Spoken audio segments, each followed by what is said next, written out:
India's winter session of parliament began a day after India's Bharatiya Janata Party swept elections in 3 major Indian states. ये वो तस्वीरें जब लोकसभा में प्रधानमंत्री नरेंद्र मोदी का स्वागत भी हुआ, उनका अभिनंदन किया गया और उनके लिए जय घोष के नारे लगाए गए।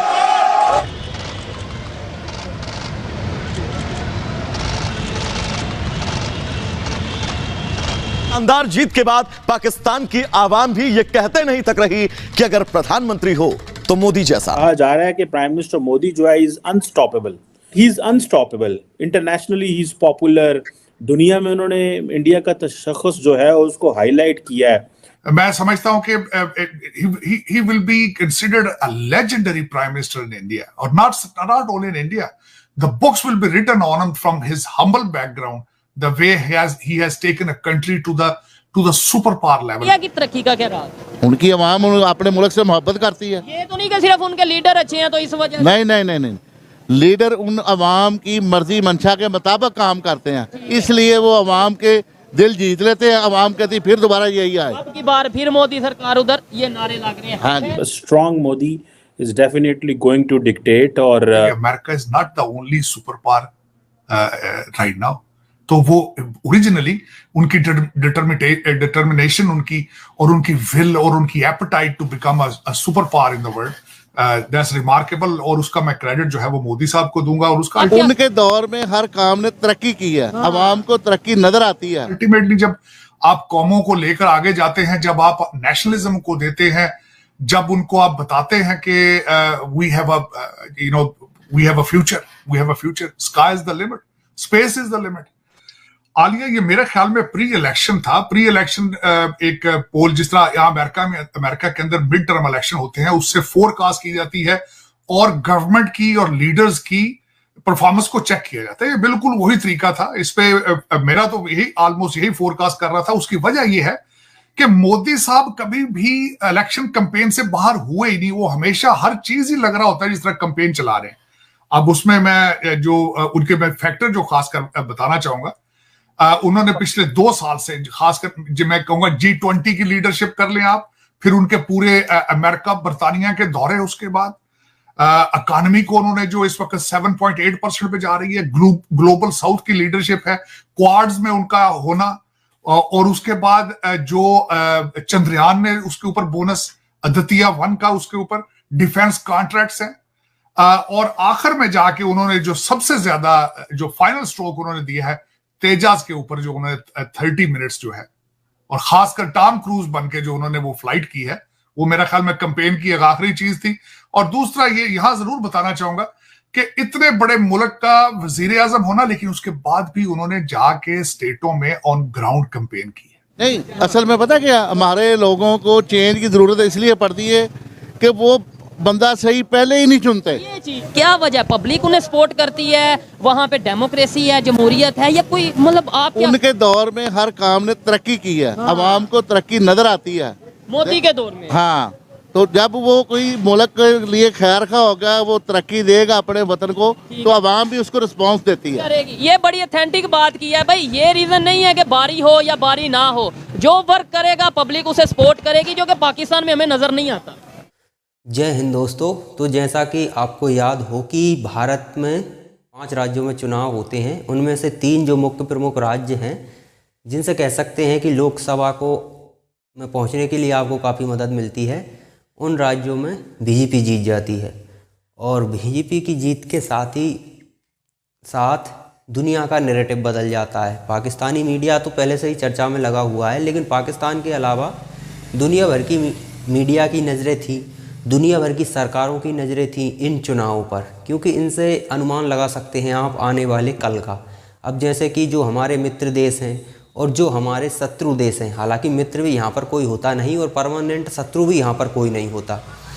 अब सी एग्ज़ाम्पल, जैसे कि हमारे हित अमेरिका के साथ अभी ठीक हैं, तो हम अभी मित्र देश हैं। एक समय पाकिस्तान का साथ दिया करता था अमेरिका, तो हमारा शत्रु था अमेरिका। तो जहाँ जिसका मैकेनिज्म फिट बैठता है, वहाँ पर उस हिसाब से काम चलता है कि मित्र बनाना है या शत्रु बनाना है। और इन चुनावों पर नज़र इसलिए थी क्योंकि उन्हें अपनी स्ट्रेटजी बनानी थी दुनिया भर को। अब जैसे कि अमेरिका है, अमेरिका को भी स्ट्रेटजी बनानी थी। इन चुनाव के रिजल्ट से ये तो पुख्ता हो गया कि प्रधानमंत्री नरेंद्र मोदी 2024 में आने वाले हैं। तो अब इससे अमेरिका क्लियर हो चुका है, क्योंकि अब उसे स्ट्रेटजी उसी हिसाब से बनानी पड़ेगी। अब क्योंकि अब उन्हें लगता है कि यहाँ पर एक स्ट्रॉन्ग लीडर बैठने वाला है 2024 में, तो अब नरेंद्र मोदी का रवैया तो देखा ही है, किसी के सामने झुकने का तो कोई नामो निशान ही नहीं है, चाहे वो अमेरिका हो या फिर कोई छोटा सा अफ्रीकी देशी क्यों ना हो। यहाँ पर नीति क्लियर है, यानी कि क्लियर है। तो नरेंद्र मोदी को देखते हुए अब वो समझ गया है, अमेरिका हो, चीन हो, पाकिस्तान हो, ये लोग समझ गए हैं कि अब प्रधानमंत्री नरेंद्र मोदी 2024 में वापसी करने वाले हैं। तो अब इस वापसी के हिसाब से स्ट्रेटजी बनानी पड़ेगी। अब जैसे कि अमेरिका सोच रहा था कि भारत को किसी भी तरह से दबाव में डाला जाए और भारत से कुछ स्पेशल डील्स थी, ये की जाएँ या नहीं की जाएँ। हो सकता है 2024 में पब्लिक का मूड बदलता है और प्रधानमंत्री नरेंद्र मोदी हो सकता है चुनाव ना जीतें और प्रधानमंत्री ना बने, कोई ऐसा प्रधानमंत्री बने जो जोड़ तोड़ की सरकार से बना हो, या फिर कमज़ोर, उनके जैसा लीडर तो अभी भारत में है ही नहीं, तो कमज़ोर ही कोई प्रधानमंत्री बनेगा। अब कमज़ोर कोई प्रधानमंत्री बनता है तो फिर उन्हें स्ट्रेटजी उसी हिसाब से बनानी पड़ेगी, क्योंकि हो सकता है फिर भारत पे चीन का प्रभाव ज़्यादा हो तो अमेरिका को नुकसान हो सकता है। अब अमेरिका क्लियर हो गया कि अब हम भारत के साथ किसी भी तरह की बड़ी से बड़ी डील कर सकते हैं, क्योंकि 2024 में प्रधानमंत्री नरेंद्र मोदी आने वाले हैं और ये फिर 5 साल के लिए समय निकल जाता है। अब आपने देखा होगा कि शेयर बाज़ार ने रिकॉर्ड तोड़ दिया। शेयर बाज़ार ने इसीलिए रिकॉर्ड तोड़ा है क्योंकि अब उन्हें भी अंदाज़ा लग गया कि अब 2024 में स्वाभाविक है जनता का मूड प्रधानमंत्री को फिर से चुनने का है, तो प्रधानमंत्री फिर से आने वाले हैं। इसका मतलब ये बात तो क्लियर है कि अब हम इन्वेस्ट करते हैं तो हमें नुकसान होने के चांसेस नहीं हैं। तो शेयर बाज़ार ने रिकॉर्ड तोड़े हैं, निफ्टी, सेंसेक्स, इनने तो अपना हाईएस्ट जो स्कोर रहा है अभी तक उसे क्रॉस कर रिकॉर्ड बनाया है इन्होंने। और ये सिर्फ चुनाव के कारण हुआ है। जब 2024 के चुनाव हो जाएंगे तो जिन लोगों को थोड़ी बहुत भी आशंका है, उसके बाद यदि बीजेपी की फिर से सरकार बनती है केंद्र में, तो फिर आप वो रिकॉर्ड टूटते देखेंगे जो अभी तो कुछ है ही नहीं इनके आगे, वो कह सकते हैं हम। तो पाकिस्तान हो, चीन हो, अमेरिका हो, रूस हो, जितने भी देश हैं जो हमसे अभी फ़िलहाल के इस स्थिति में देखा जाए तो जो हमारे मित्र देश हैं या जो हमारे शत्रु देश हैं, उन्हें अब अपने हिसाब से स्ट्रेटजी बनानी पड़ेगी। हालांकि चीन अपने हिसाब से स्ट्रेटजी बनाने लगा है, उसे अब अंदाज़ा लग गया कि प्रधानमंत्री फिर से बैठेंगे और अग्रेसन का रवैया तो चलेगा नहीं कि आप बॉर्डर पे उंगली करते रहो और व्यापार करते रहो, तो ये प्रधानमंत्री नरेंद्र मोदी चलने नहीं देंगे। तो इसका मतलब चीन को अपने हिसाब से सोचना हुआ, एक ही काम कर सकता है, या तो बॉर्डर पर गड़बड़ कर सकता है या फिर व्यापार कर सकता है। तो अभी चीन को सोचना होगा, उस हिसाब से उन्हें स्ट्रेटजी बनानी पड़ेगी। और जो मीडिया जो हमेशा भारत के खिलाफ नैरेटिव चलाते थे, वो भी समझ गए हैं कि अब 2024 में फिर से प्रधानमंत्री आने वाले हैं, तो व्यर्थ का नैरेटिव चलाने से कुछ होना जाना अब नहीं है। तो उनका भी रवैया थोड़ा बदला है। पाकिस्तान दुखी है, पाकिस्तान के पास कोई विकल्प नहीं है, क्योंकि अब वो कुछ कर नहीं सकते, सक्षम है नहीं।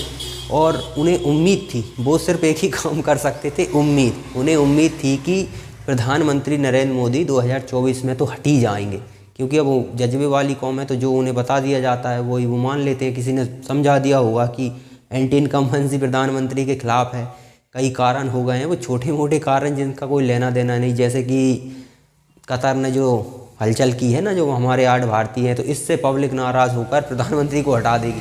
अरे प्रधानमंत्री ही हैं जो उन्हें वापस ला सकते हैं, दूसरा कोई तो आज तक पाकिस्तान से किसी को वापस नहीं ला पाया। तो उन्हें हटाने का मतलब क्या हो, उन्हें तो और मजबूत कर देगी पब्लिक। और इन चुनावों से अंदाज़ लग गया। तो पाकिस्तान को उम्मीद थी कि 2024 में प्रधानमंत्री गए तो फिर हमारा बेड़ा पार हो जाएगा, और अब उन्हें वो उम्मीद टूट गई है कि अब पाकिस्तान का बचना संभव नहीं है।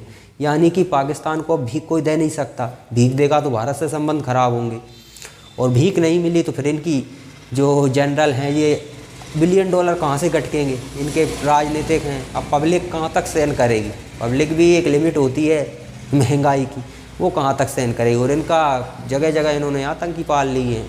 तो सबसे ज़्यादा पीड़ा में इस समय कोई है तो वो पाकिस्तान है।